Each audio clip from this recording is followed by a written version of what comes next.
Dans le cadre de la campagne d'éducation des Shadocks que nous avions promu au début de notre feuilleton, nous allons assister aujourd'hui au premier cours de logique Shaddock du professeur Shadocko, au programme Les passoires.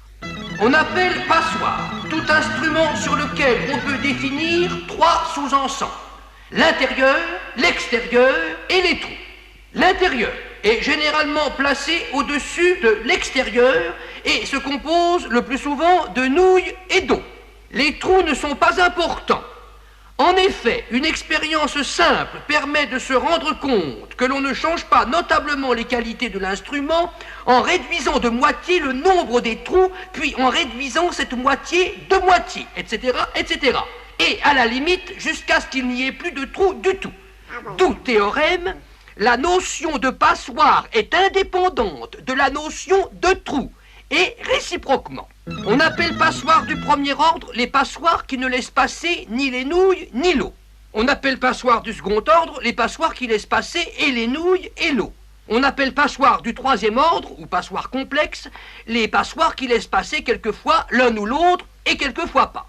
Pour qu'une passoire complexe laisse passer l'eau et pas les nouilles, il faut et il suffit que le diamètre des trous soit notablement inférieur au diamètre des nouilles. Pour qu'une passoire complexe laisse passer les nouilles et pas l'eau, il faut et il suffit que le diamètre des trous soit notablement inférieur au diamètre de l'eau. Quant aux passoires du premier ordre qui ne laissent passer ni les nouilles ni l'eau, il y en a de deux sortes. Les passoires qui ne laissent passer ni les nouilles, ni l'eau, ni dans un sens, ni dans l'autre, et celles qui ne laissent passer ni les nouilles, ni l'eau que dans un sens seulement. Ces passoires-là, on les appelle des casseroles. Il y a trois sortes de casseroles. Les casseroles avec la queue à droite, les casseroles avec la queue à gauche et les casseroles avec pas de queue du tout. Mais celles-là, on les appelle des autobus.